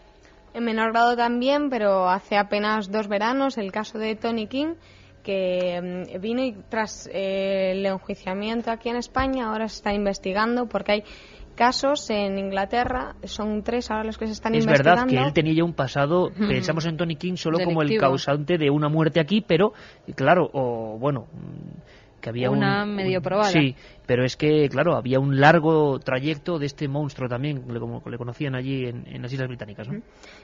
Otro conocido también, el hijo de Sam, que comentaba antes Santi, Ted Bundy, que asesinó a 28 prostitutas en la Florida, Ed Kemper, que violaba, asesinaba y descuartizaba a sus víctimas, fueron todas jóvenes, bellas y colegialas.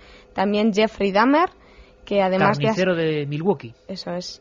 Y en todo el mundo este fenómeno es frecuente. En Colombia, Garavito, que comentábamos, el monstruo de Génova. En Ecuador, Pedro López Monsalve, quien también asesinó a 60 niños y niñas. Thierry Paulin, el asesino de las ancianas, parecido al caso de España, pero este es en París y fueron 21 el número de viejecitas. O sea que lo que estamos viendo con este repaso informativo de nuestra redacción es que los comportamientos son idénticos en cualquier país, en cualquier entorno, que los mismos criminales que han ocurrido en España también tienen su casi su doble, ¿no? En Estados Unidos, en Colombia, en Rusia. Allí están los crímenes y las noticias siguen siendo inquietantes porque, por ejemplo, también había una historia rara. Yo no quiero alarmar a nadie, pero era eso de Ponferrada, varios crímenes o varios accidentes mortales en un mismo instante, ¿no? Hubo 4 extrañas muertes en extrañas circunstancias que no se han aclarado. Yo creo que por el momento, en determinado día se acabaron las noticias sobre esos casos. La policía tampoco dio más información y lo cierto es que eran 4 muertes. Algunas parecían de golpes en la cabeza, todas situadas en lugares donde cerca había agua, algunas en un río, otras en estanques, en depósitos con agua, y no se ha vuelto a saber nada de esos asesinatos de Ponferrada. Silencio de la prensa total. Por cierto, Carmen, en el Islam tampoco se salvan. En Teherán, el llamado vampiro del desierto, hace bien poco fue ajusticiado, ahorcado, también era un psicópata, o sea que nadie crea que esto es un fenómeno, por ejemplo, europeo o americano. Mohamed Viajet, de 30 años, que violó, mató a 17 niños y a 3 adultos.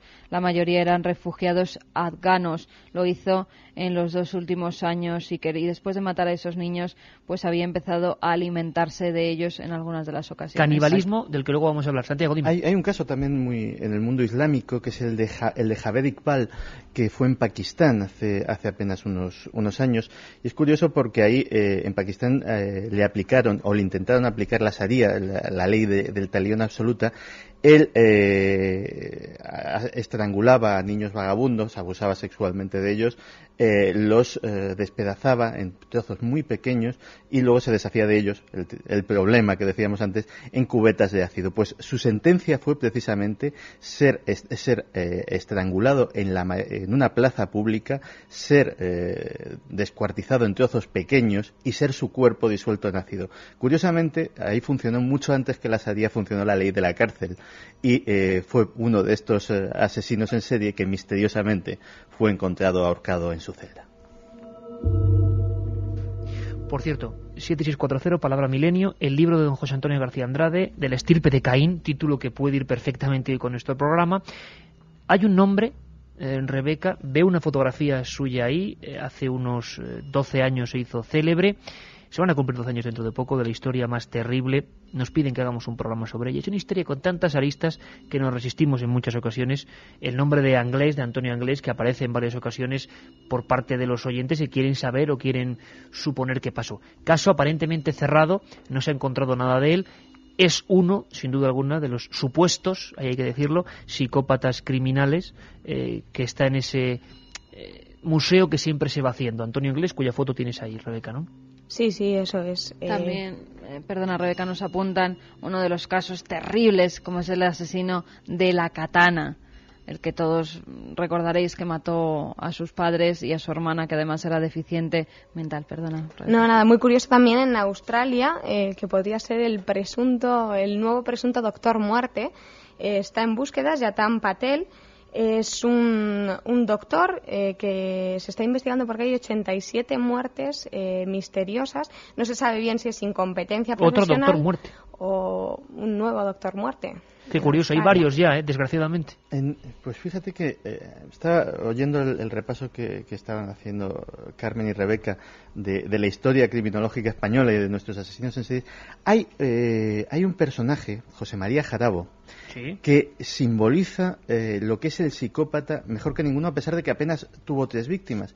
Pero el psicópata, como decía al principio, es la persona que no repara en nada para conseguir lo que quiere. No te me adelantes, Santiago, porque además tenemos a un invitado y a un amigo excepcional que lo va a resumir perfectamente y nos cuentas ahora. Precisamente, tenemos telepatía, Santiago, y vamos a hablar de Jarabo, precisamente, porque se le considera el primer psicópata español. Acabamos esta ronda de información, si os parece, compañeras, con esta crónica asombrosa antes de hablar de Jarabo, en París. Hablabais de París como lugar de algunos acontecimientos. Esto no tiene nada que ver con la criminología, pero ha causado un tremendo estupor en el país galo. Se ha encontrado un arsenal terrible, 315, si no me equivoco, 351 embriones, y muchos hablan también eso. Fetos y niños recién nacidos. Han acusado de doctor muerte a quien estaba con esta historia. Otros hablan, por supuesto, todos los forenses que hemos podido preguntar dicen que no. que era una falta de método, que desde luego no hay ansia criminal ninguna, sí de experimentación. Casi nos devuelve esto a los tiempos de los resucitadores y de la ciencia apilando cuerpos. Pero claro, que en el siglo XXI se descubra esto en la Ciudad de la Luz es inquietante, por lo menos. Octavio Martí, el corresponsal en París, nos lo cuenta. El descubrimiento de los restos de 351 embriones humanos, fetos o recién nacidos muertos, es macabro y sorprendente. Macabro porque relacionado con la muerte, las malformaciones y la infancia. Sorprendente porque remite a prácticas propias del siglo XIX y sobre todo porque supone no respetar la ley vigente que obliga a enterrar o incinerar los cuerpos resultantes de abortos terapéuticos o de partos desafortunados. El Hospital de Saint-Vincent-Paul de París, un centro universitario, no ha tenido en cuenta las reglas. La curiosidad de una madre que quería ponerle una fecha precisa al entierro de un bebé que nació muerto ha puesto en evidencia el extraño disfuncionamiento hospitalario. Para unos se trata de un problema administrativo ligado a viejas prácticas médicas de autopsia sistemática. Otros denuncian un hipotético tráfico de tejidos humanos. El primer ministro ha ordenado una investigación. Milenio 3. En la SER. Móviles no, perros no, silencio sí, prohibido parar, prohibido El arrancar. día siempre está escrito. La noche por escribir. La noche es para reír, jugar, bailar, disfrutar. La noche es para los búhos. Entra en su magia con Licor 43. Búho 43. Nadie sabe más de la noche.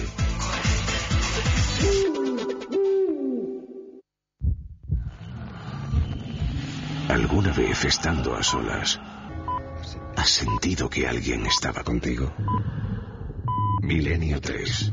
Iker Jiménez. Cadena SER.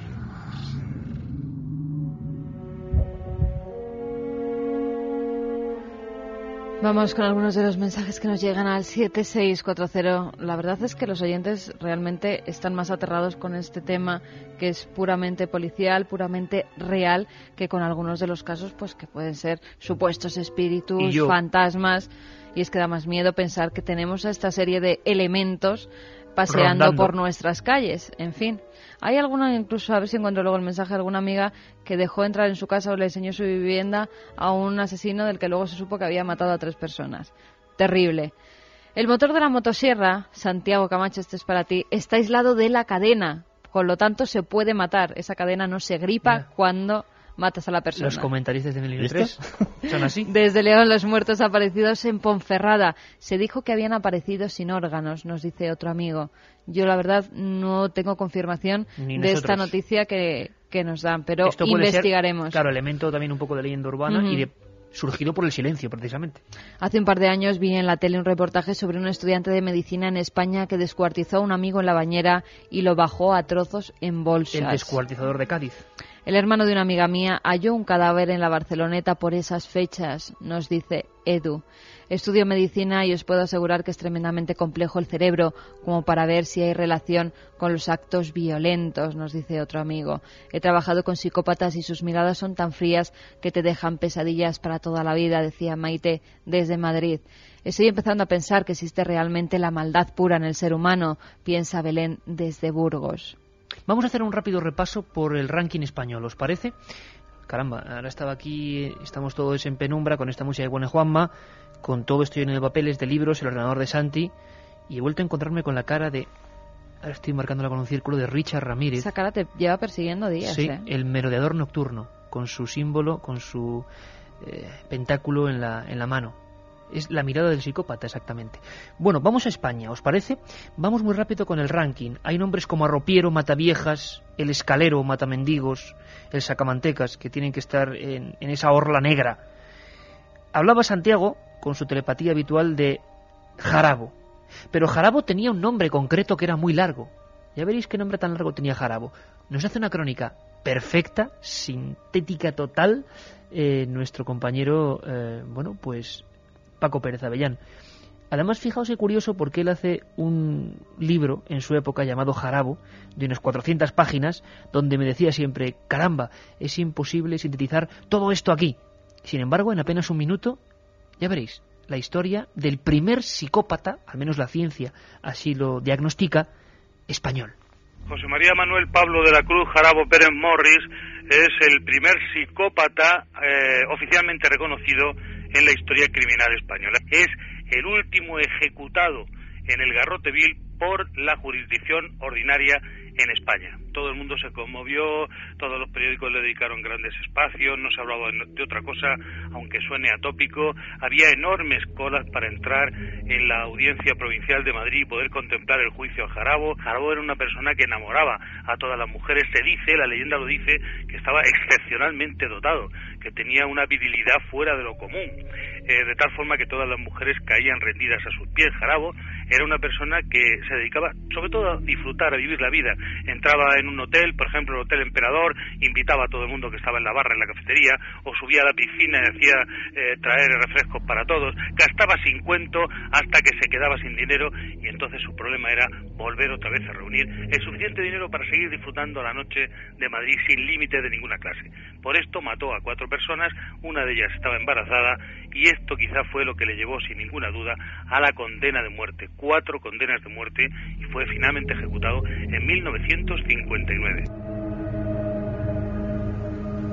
Todo un fenómeno, desde luego, don Paco Pérez Avellán, con una historia que le marcó y le obsesionó, la de José María Jarabo de la Cruz Pérez Morris.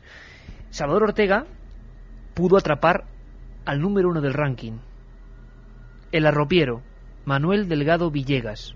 Este es su retrato del horror. Nombre: Manuel Delgado Villegas. Alias: El Arropiero. Lugar de actuación: España, Francia e Italia. Nacido en 1943. Profesión: sin oficio conocido, y en sus últimos días en libertad. Vendedor de dulces de arrope. Estado civil: soltero. Estatus: fallecido. Número de víctimas: 48 asesinatos confesados, 7 probados y 2 en grado de frustración. Periodo de actuación desde 1964 hasta 1971. Modus operandi: estrangulación, sofocación y golpes mortales. Ese era el arropiero, y esta la persona que le atrapó, Salvador Ortega, nuestro querido amigo. Nos estamos preguntando hace hora y media si hay algún rasgo distintivo, si podemos saber si el que tenemos enfrente es un psicópata asesino, y es imposible. Es más, Salvador Ortega dice que si hubiéramos visto al arropiero, con quien pasó él 3 años de su vida desenterrando cadáveres en la investigación, nos hubiéramos reído de él. ¿Por qué? Siendo un asesino despiadado. Escuchamos a Salvador. Quizás el más importante español, que es mi propio estigma, ¿no? Que es Manuel Delgado Villegas, el arropiero, que nos confesó 48 crímenes y se le pudieron probar en 8 y 2 en tentativa. Manuel Delgado Villegas fue una problemática incluso en su propio estudio, porque fue la primera vez que se descubre en España un problema cromosomático, que era precisamente de una doble Y en el cromosoma del sexo. Se le tipificó del supermacho, cuando en realidad luego después las siguientes investigaciones nos han demostrado que no tenía nada que ver con eso. Yo creo que eso apartó un poco la investigación científica que se hacía sobre él, y hubo varias clasificaciones, y nosotros en nuestro contacto con él durante 3 años que tuvimos que convivir cara a cara y muy unidos, yo puedo decirte, la primera impresión que causaba era de risa, porque el hombre tenía un bigotito así muy parecido al de Cantinflas, y era disléxico, tenía falta de formación absoluta, y por lo tanto el primer contacto que mantenías con él era alguien que tartamudeaba al empezar a hablar y que confundía ciertas palabras, ¿no? Entonces, pues ese aspecto físico que tenía, aunque era un tipo atlético, no muy alto, pero bastante fuerte, y la forma de hablar que tenía, vendía arropías por la calle porque su padre le dejó este tipo de medio de buscarse la vida, y hubiera sido de risa. Nadie, o sea, se hubieran reído de él si inician una conversación con él. Como dije yo en alguna ocasión, hablando con Salvador Ortega, una risa de muerte, desde luego. Fijaos a veces lo que es la fatalidad de encontrarse con uno de estos personajes. Uno tiende a pensar que, hombre, no le puede pasar a nadie, pero a veces ocurre. Hubo concretamente un muchacho americano que estuvo a punto de pagar por un crimen del arropiero, por una serie de circunstancias dignas de una teleserie española, vamos. Ocurrió en Ibiza. Fijaos la escena, por favor, porque es increíble. y dos enamorados, en aquella época todavía medio con efluvios hipiescos, final de los 60, Ibiza, un muchacho americano con otra chica, están en un chalet de verano. Y se produce una discusión. La chica parece rechaza a su novio eventual y algo pasa. A veces hablábamos, este programa empezábamos con lo de la puerta, a veces las puertas se quedan entreabiertas y pasa lo que no tiene que pasar. Solamente que él intenta acostarse con ella y ella dice que está cansada y que no quiere. Y entonces la deja allí, desnuda y se marcha. Cuando se da cuenta, en ese momento, el arropiero que estaba por allí, se asoma a la ventana y ¿qué ve? Pues ve una mujer desnuda, preciosa, puesta en una cama con un aspecto físico fenomenal, y entonces se mete dentro. La puerta no estaba totalmente cerrada y se mete dentro. Se monta encima de ella y la sofoca con la almohada. Luego después intenta incluso cambiar la escena del crimen, da unas cuchilladas muy superficiales, lava el cuerpo de la sangre, hace un montón de cosas que le llevan allí pues unos 3/4 de horas o una hora. Y mientras tanto el individuo con un americano recuerda que ha dejado en esa casa su cartera, que se le ha caído del pantalón y que no la tenía encima. Vuelve a recuperar su cartera con su documento de identidad dentro, etcétera, etcétera, y cuando llega, ya Manuel Delgado Villegas se había marchado y se encuentra a la chica muerta, con todo aquello natural, pero como había habido movimientos, algún que otro ruido y tal, pues entonces uno de los vecinos se acerca, él escucha los pasos de los vecinos y se esconde dentro de un armario. Cuando los vecinos ven aquello, ven la calle muerta y ven tal, uno de ellos sospecha que el armario está medio abierto, empuja el armario y ve al americano metido dentro. Tira del americano hacia afuera y naturalmente lo iban a condenar y llegó hasta la audiencia. Y en la audiencia se fue absuelto por falta de pruebas. Gracias a Dios. Y tanto que gracias a Dios, porque ese americano podía pagar por un crimen que no había cometido. Hoy tenemos testimonios de excepción. El arropiero y el mataviejas, como se le llamó al criminal cántabro, coincidieron en el Hospital Psiquiátrico de Madrid durante años, antes de que uno acabase hecho un vagabundo y muriendo en libertad, el arropiero, increíble, y el mataviejas, como así se le llamaba en el argot criminológico, pues acuchillado decenas de veces. Bueno, pero ¿sabéis quién tutelaba a estos dos presos? El doctor Andrade. Son sujetos que verdaderamente ellos carecen de algo que yo sí he encontrado en todos ellos, una falta de resonancia afectiva, emocional y un narcisismo criminal. Era curioso que cuando yo teníamos ingresados en el psiquiátrico penitenciario de Madrid al arropiero y al asesino de ancianas de Santander, ese narcisismo criminal que se reprochaban el uno al otro quién había matado más y quién había matado mejor. Milenio 3.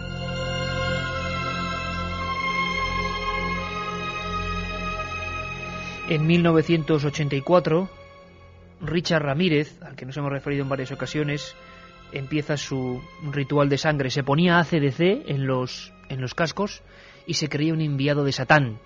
Estaba convencido que él podía ver los demonios que combatían en otro punto del espacio-tiempo, en su imaginación y en su locura, con caballeros negros como él. Aunque él era blanco, se consideraba una especie de elegido de una hermandad siniestra. Mató a 14 personas, intentó matar a otras 9, los despedazaba, era algo inquietante, siempre con el sonido de ciertas músicas.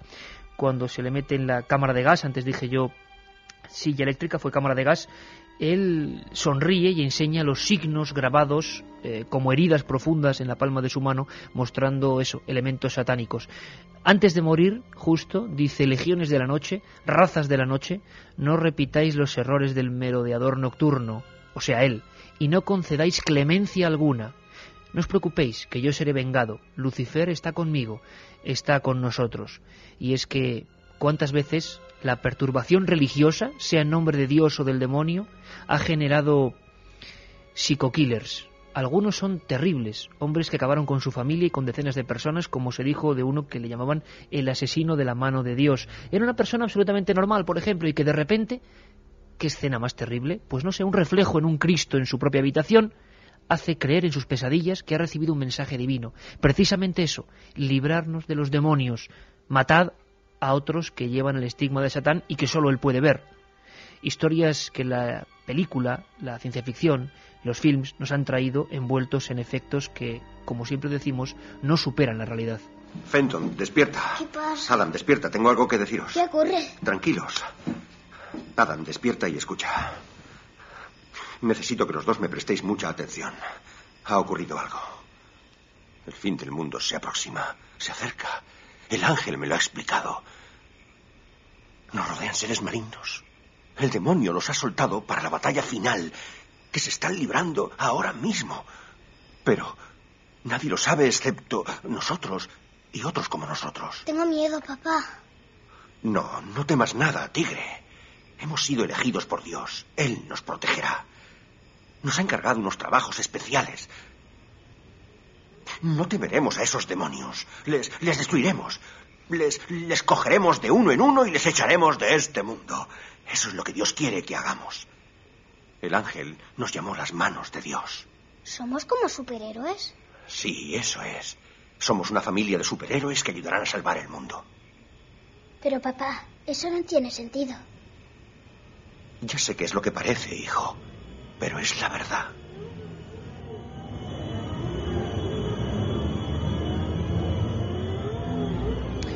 Mentes perturbadas a todos los niveles. Uno de los casos que han preguntado por él, por cierto, los amigos del 7640, es Ted Bundy. Ted Bundy nació el 24 de noviembre de 1946. Su madre, una adolescente proveniente de una familia muy puritana, le hizo pasar por su hermano pequeño, ocultando que realmente se trataba de su hijo. Ted terminó criándose en casa de su abuelo, una persona agresiva que pegaba tanto a su mujer como a su nieto. Fue convirtiéndose en un chico retraído, tímido, y se aislaba cada vez más. Se encerraba y hacía crueles experimentos con animales, a los que incluso llegaba a mutilar. Pero ese parecía ser su lado oculto, ya que cuando creció y comenzó a estudiar Derecho, se convirtió en una persona sociable y muy popular entre el sexo femenino. Nada hacía sospechar que en 1974 ya había cometido su primer asesinato. Fue en Washington y golpeó a su víctima con una barra de hierro hasta matarla. Un mes después asesinó a otra chica en una habitación del campus universitario donde estudiaba. Entró en él una fiebre asesina incontrolable y comenzó a atacar a diestro y siniestro a cualquier chica que se cruzaba en su camino. Antes de acabar con su vida, a todas las dejaba una marca, un mordisco, en algún lugar de sus cuerpos. Poco a poco fue cambiando el escenario de sus asesinatos. Viajó por Utah, por Colorado y Florida, secuestrando y asesinando mujeres, hasta que el 16 de agosto de 1974, una chica de Utah le identificó como el hombre que trató de secuestrarla y fue condenado a cumplir una condena en una cárcel de Colorado. Pocos días después se escaparía de la prisión y seguiría cometiendo crímenes. Ya no le importaba ni siquiera la edad y por ello acabó con la vida de una niña de tan solo 12 años. En Florida le volvieron a detener gracias a los mordiscos que daba a una de sus víctimas. Un odontólogo forense le identificó. Fue condenado a la pena de muerte por 14 homicidios en primer grado. Otro de los clásicos americanos, genuino, junto a Jane, ¿no? Ted Bundy. Ted Bundy, que según algunos expertos casi se le ha llamado como el Picasso del asesino en serie. ¿El Picasso? Sí, porque es de todas las personas, pues desde los tiempos más remotos como podría haber sido Landru, por ejemplo, a principios del siglo pasado, o otros, pues él fue el que más perfeccionó lo de llevar una doble vida. Ted Bundy, si ahora mismo entrevistásemos a las personas que le conocieron en vida y que le conocieron en su vida oficial, no en su vida secreta, pues era un hombre encantador, buen profesional, romántico con sus parejas, amable con los niños y con los animales, una persona, un pilar de la comunidad, y en cambio tenía esa doble vida. De hecho, fíjate que muchas de sus víctimas sucumbían a ese encanto y él lo utilizaba como un cebo. Uno de sus modus operandi favoritos era él cosechaba un aspecto de indefensión, de persona apacible. Tenía un Volkswagen pequeñito, un Volkswagen escarabajo, y con él iba por ahí y con un falso yeso en un brazo, con un brazo enyesado. Entonces claro, decía, bueno, yo tengo problemas para conducir en un supermercado, en el aparcamiento de un centro comercial. ¿Me podrías ayudar? ¿Me podrías llevar la compra? Vivo aquí al lado. En un momento de descuido... Qué terrible, ¿no?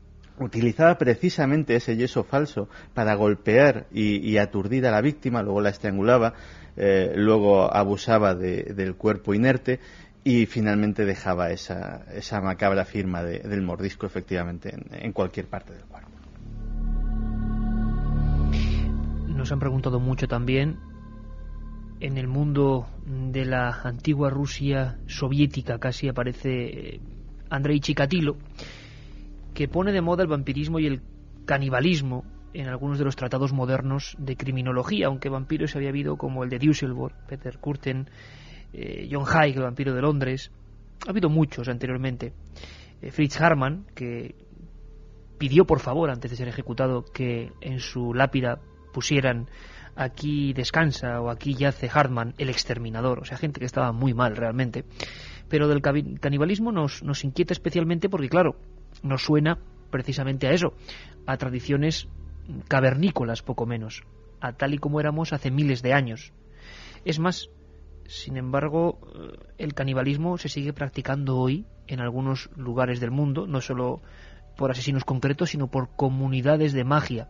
Nos lo comentaba ese excelente explorador que es José Manuel Novoa, después de llegar de algunos puntos del continente negro y haber visto con sus propios ojos rituales hoy, siglo XXI, de canibalismo. Concretamente, beber sangre humana metida en gigantescos huevos para ingerirlos y hacer luego auténticos prodigios contorsionistas. Todos los brujos africanos de esta zona, de la zona de África Central, del Golfo de Guinea, bueno, su brujería está íntimamente ligada a la ingestión de carne humana. Y esta ingestión de carne humana está íntimamente ligada al ebú. El ebú ellos lo describen como una especie de pólipo que se aloja cerca del estómago, e incluso físico, que tenemos todos, que unos nacen con el ebú despierto y otros tienen que pasar por una ceremonia que se llama Komaganga, que es donde les despiertan el ebú, y en el ebú es donde reside la cualidad de poder hacer magia. Y lo malo es que, claro, este ebú, el ebú en búho, si es ebú bueno sería ebú besú, si es en búho de magia negra, por decirlo así, para entendernos, sería ebú en búho. Este ebú demanda constantemente esta ingestión de sangre, de carne humana y de huevos, ¿no? Esto es según su creencia. Y efectivamente, la última vez que estuvimos aquí hablamos de ese ritual de Ndomba, donde aquel hombre subía absolutamente poseído por el espíritu de sus ancestros hasta ese palo que medía unos 8 metros, y ahí arriba pues bailaba e imitaba a todos los animales de la selva. Antropología viva, canibalismo en el siglo XXI, el ebú. Andrei Chikatilo lo hacía a su manera, eso de alimentar el ebú con sangre del prójimo, ¿no? Pues sí, este hombre nacido en Ucrania el 16 de octubre de 1936. Desde pequeño fue una persona muy introvertida y debido a su miopía en el colegio era continuamente humillado por sus compañeros. Con el paso de los años se convirtió en un muchacho aún más lleno de complejos, aunque Iker, sumamente inteligente, sacó varias carreras. En 1971 se convierte en profesor de escuela y comienza a sentir una terrible atracción por sus alumnas, sobre todo las que eran menores de 12 años. Se colaba en sus dormitorios para verlas en ropa interior, mientras se masturbaba. Debido a una mala experiencia sexual durante su adolescencia, Andrei a duras penas podía mantener una erección. Aún así logró dejar embarazada a su esposa en 2 ocasiones. De cara a la galería era un marido y un padre ejemplar, pero en la escuela en la que trabajaba, por ejemplo, sus alumnos se reían de él, le llamaban el ganso, le pegaban arrojándole una manta por encima para que no vieran quién le daba esos golpes, y Andrei le cogió miedo a esos muchachos y empezó a llevar un cuchillo a su trabajo. El 22 de diciembre del 78, Chikatilo mató por primera vez a una niña de 9 años de edad. Convenció a la pequeña para que le acompañara a una cabaña que poseía en las afueras de la ciudad, y una vez allí la desvistió con violencia y la hizo un rasguño del que brotó sangre. Al ver la sangre tuvo una erección inmediata y luego sacó un cuchillo, se lo clavó en el estómago varias veces, ocasionándole la muerte. Figura terrorífica que empieza así, de ese modo, una carrera criminal que se cifra hoy en día no sé en cuántas víctimas. Acabó confesando el mismo 53 asesinatos. Sin embargo, los datos, Santiago, como decías tú antes, son terribles, son más de 300 prácticamente. Sí, ¿no? Probablemente. Además, en el caso de Chikatilo se unen posiblemente las dos grandes motivaciones de muchos de los psicópatas, el sexo y el poder. Chikatilo es una persona que no puede tener vida sexual y que además es un don nadie, es una persona de la que todo el mundo desde muy pequeño ha abusado, y de repente se ve con la oportunidad de tener esa vida sexual, aunque sea de esa manera pervertida y atroz, y además ejercer el poder supremo, el poder de la vida y la muerte. Esa macabra combinación es la que está detrás de muchos de los casos de los que hemos hablado esta noche y de muchos de otros de los que no hemos hablado. Si vemos una foto de Chikatilo, vemos un individuo terrible, una especie de ser grotesco. Durante muchos años se pensó en una ciencia que identificara los rasgos de la cara con la psicopatía. Ha quedado totalmente desfasado, pero algunos forenses, como José Cabrera, siguen viendo esos libros con cierta fascinación. Sí, bueno, hasta tal punto que había una ciencia que era completamente extensa, que es la fisiognómica, que es el estudio de los rasgos faciales, y otra que era la frenología, el estudio de los bultos del cráneo, para tratar de por esos rasgos físicos vislumbrar si ese sujeto... Y hay libros inmensos y grandes que no eran ninguna broma, ahora lo parecen, pero en su momento no lo eran, en la cual se estudian los rasgos de la cara, y por los rasgos de la cara se sacan muchas cosas. Es decir, hoy mismo, los que llevamos haciendo psiquiatría muchos años, cuando entra un paciente en la consulta, por los pliegues de los ojos, por los pliegues de los labios, por la expresión de la nariz, etcétera, nos dice algo, y ese algo es algo objetivo. Es decir, un sujeto que es tenaz tiene unos pliegues en la frente especiales. Un sujeto que por ejemplo es obsesivo tiene otros pliegues. Por lo tanto, sí que hay algo de ahí. Lo que pasa es que, claro, hoy día eso ha pasado a la historia y se ha quedado un poco antiguo, pero yo no lo descarto, ¿eh? La expresión de la cara dice muchas cosas. A ver, Santiago, que te mire fijamente. Tenemos a Katia Rocha. Katia, bienvenida. Bienvenida, yo tengo cara de bendita, ¿eh? No, pero la cara a veces engaña. Un poco de envenenadora, no sé yo. Cualquier día cuando suba la cena aquí En vacaciones la de gente que se conoce y ya no vuelvo a hablar con nadie. Bueno, vamos a ver qué pasa en el ciberespacio. Vamos a arrojar un poco de oxígeno porque muchos oyentes de 7640 están diciendo que nos hemos pasado, francamente, pero es historia criminológica. Esto no tiene nada de paranormal, aunque a mí me da más miedo. Eso de los vivos da mucho más miedo, desde luego.